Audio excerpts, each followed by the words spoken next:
How does social emotional learning help prevent bullying, especially in special education? One thing that stood out to me is how SEL, or social emotional learning, focuses on helping students understand their emotions and control their reactions. When students learn empathy and self awareness, they're less likely to hurt others around them because they actually understand the impact of their actions. This is especially important in special education because some students struggle with emotional regulation or social skills. And SEL, social emotional learning, gives them direct instruction on how to communicate appropriately and to solve problems appropriately and healthily.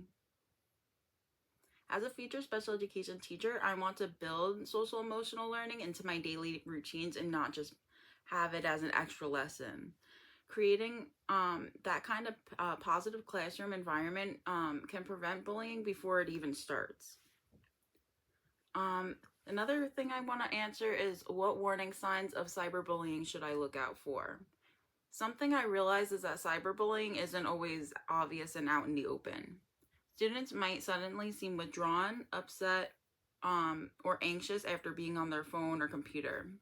They could drop in grades or participation. Some students might even avoid school altogether. In special education, those signs might show up differently, like increased behavior, shutting down, or difficulty communicating feelings.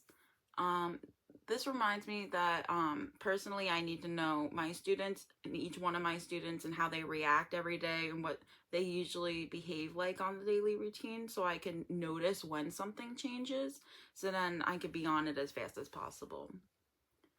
How should I respond if cyberbullying happens? The articles that I read made it clear that ignoring it is not an option, and I would need to address it calmly and privately so students feel safe talking about it. Following school policy and documenting everything is very important in this situation, and I also think teaching digital citizenship is um, ahead of its time.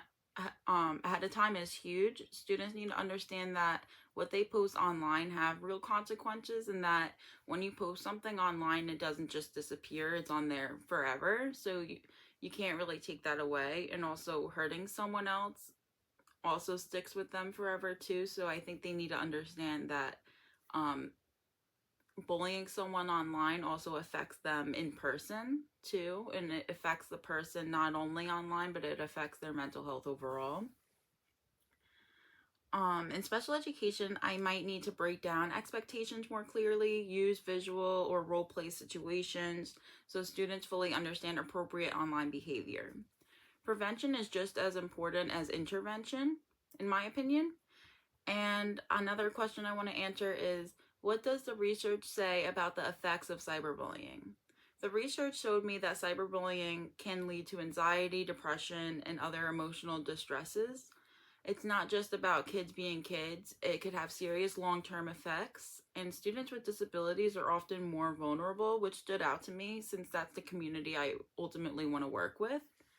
And this also made me realize how important it is to create a safe, inclusive classroom where all my students feel protected and safe, and that I'm someone that they would come up to if they are experiencing stuff like that. What did this documentary teach me? So, watching this documentary made everything feel more personal and real to me. And hearing the personal stories showed me how damaging cyberbullying could be just beyond the classroom. And it also reminded me that even small comments online could have such a huge impact on someone's life. And as a future teacher, I can't assume that students are okay just because they aren't saying anything. Because just because they aren't saying anything, they could still be going through something at home. They could be going through something in the moment. They just don't want to talk about it. So those are all things that the documentary taught me overall. And the last question I'm going to answer is, how will this shape me as a future special education teacher? I want I want to be the kind of teacher who builds strong relationships so all my students feel comfortable coming up to me. I will be intentional about teaching empathy and respect. I will be paying attention to behavioral changes and not ignoring the red flags. I also want to advocate for all my students who may not be able to advocate for themselves.